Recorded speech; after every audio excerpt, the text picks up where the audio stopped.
Analyzing algorithms.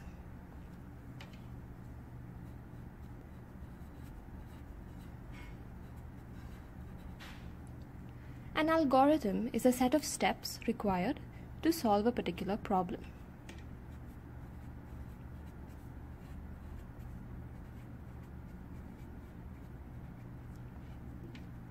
One problem can have many algorithms which can provide the required solution.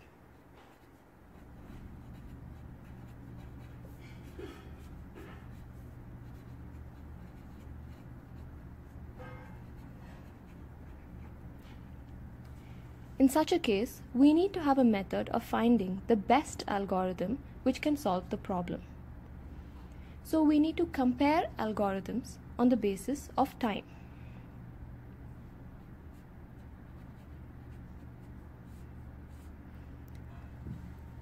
The faster algorithm is considered to be the better algorithm.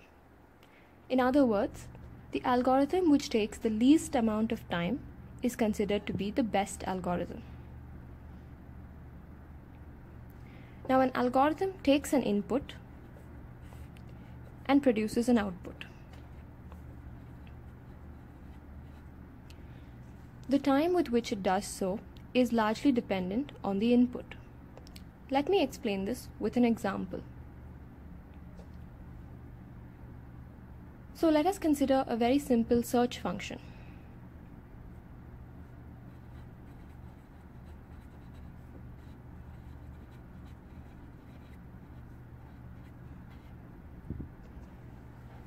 What this search function does is, it takes in an array and a number x, and it checks whether x is present in that array.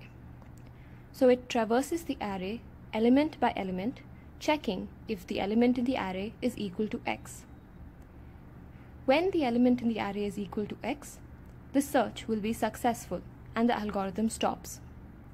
If the element in the array is not equal to x, the algorithm will proceed to the next element in the array.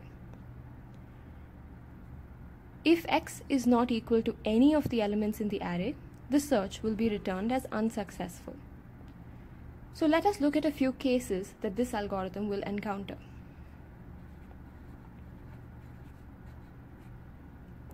The first case is when x is the first element.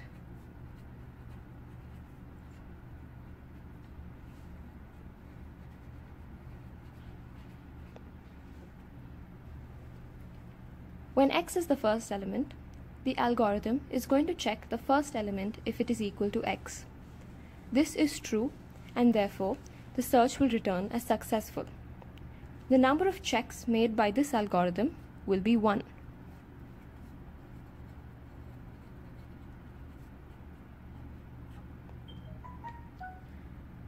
Let's look at another case that this algorithm could face.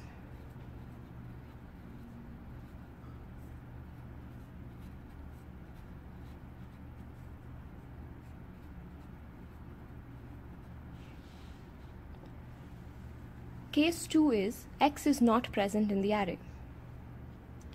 So in this case, the algorithm would have traversed through every element in the array, checking whether those elements are equal to x. None of the elements are equal to x, and so the search will be returned as unsuccessful. So the number of checks made by this algorithm is equal to the number of elements. Let us say that array has n number of elements. Then the number of checks, which is equal to the number of elements, will be equal to n.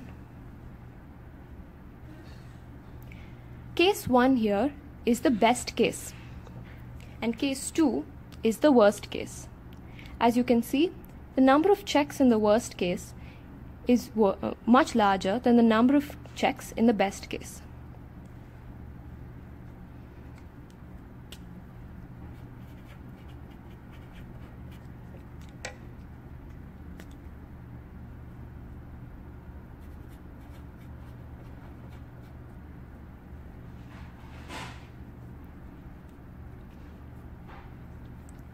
When analyzing algorithms and comparing them on the basis of time, we are concerned with the worst case. This is because the worst case is dependent on the size of the input given to the algorithm.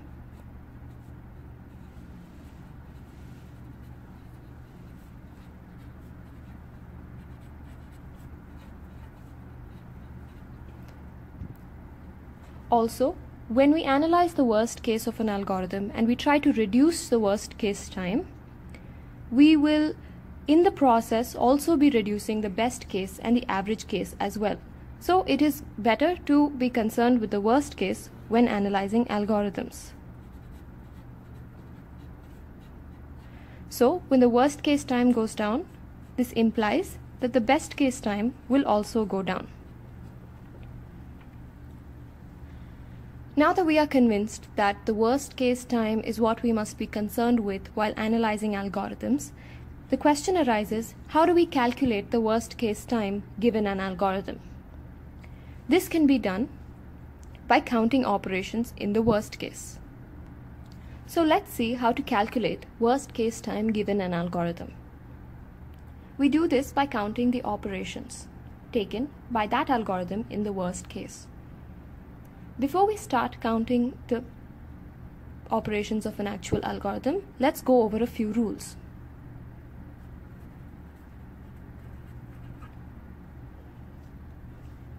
The rule is that primitive operations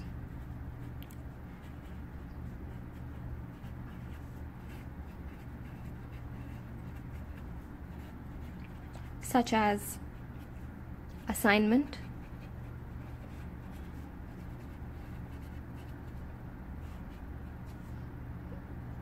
any kind of calculations,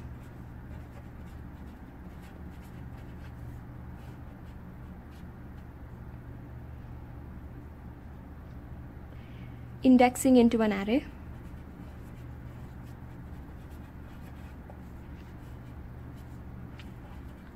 and calling and or returning from a function. All these, which are called primitive operations, these take unit time.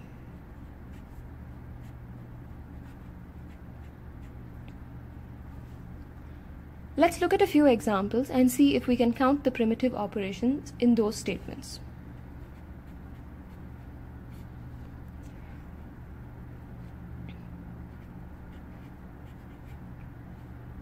The first statement is I equal to 3. This takes 1 unit of time because it performs one assignment operation.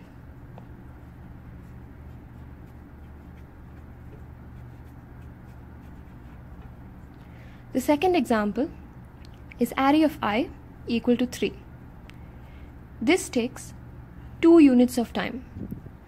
The first unit is for indexing into the array A in position I.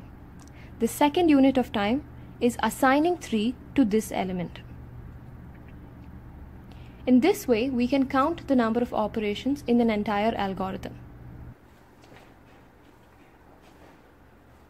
Let's look at an example of an entire algorithm and see if we can count the number of operations it takes in its worst case. So the example I have taken here is a simple function to sum digits from 1 till n.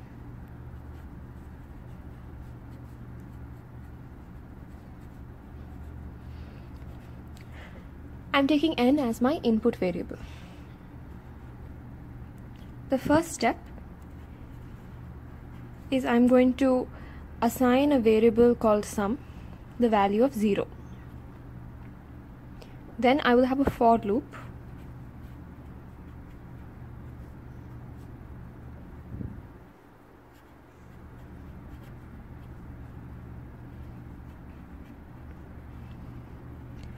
which runs from 1 till n, incrementing by 1 each time. Inside the for loop, I will calculate the sum.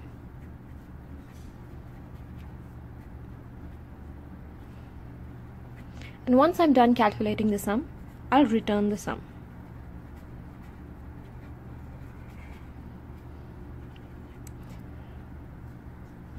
Now that we have the algorithm, let's start to count the number of operations.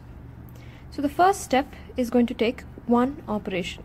This is one operation for the primitive operation of assigning 0 to sum. So it's one assignment. Now let's look at the for loop. The for loop has three parts. It has an initialization, a condition, and an increment. So we're going to break it up and count the number of operations for each of these elements. Let's start with the initialization. I is equal to 1. This occurs at the very beginning of the for loop and only occurs once. The number of primitive operations in the initialization is 1.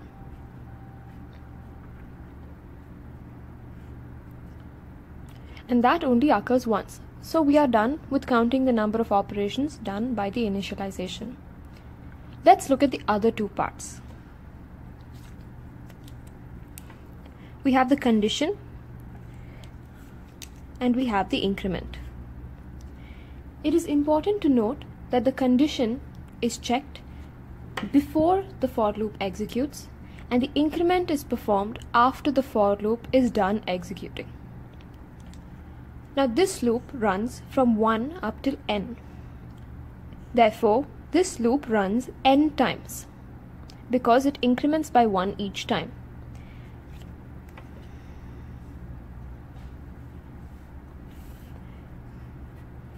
So the number of times this loop executes is equal to n times.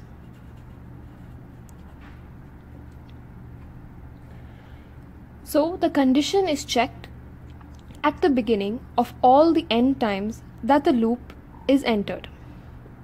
At the n plus 1th time, the condition fails and the access to the loop is restricted.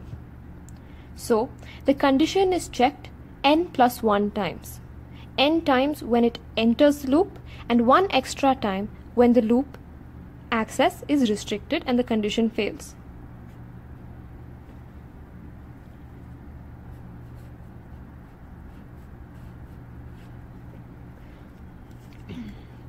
So n plus 1 is for the condition. Let's take a look at the increment. So when the flow of control exits the loop, the value of I is n plus 1 and that's why the condition fails. So I has been incremented from 1 all the way till n plus 1. We are incrementing by 1 each time. So the number of increments made from 1 to n plus 1 is n.